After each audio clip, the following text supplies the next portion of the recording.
Hello mga bata! Ako si Cindy. Samahan ninyo akong tuklasin ng Filipino. Sigurado akong marami tayong matututunan.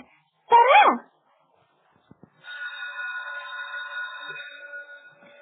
Magandang umaga sa lahat. Kahapon ay tinalakay natin kung ano ang pangalan. Ngayon ay tatalakayin natin ang pangalan at ang mga batayan nito. Una ay ang pangalang Pantangi at Pambalana.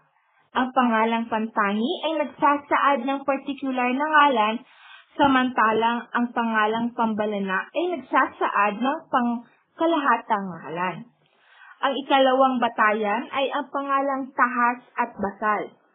Ang pangalang Tahas ay tumutukoy sa bagay na material o yung nahahawakan. Ang pangalang Basal naman ay tumutukoy sa diwa o kaisipan.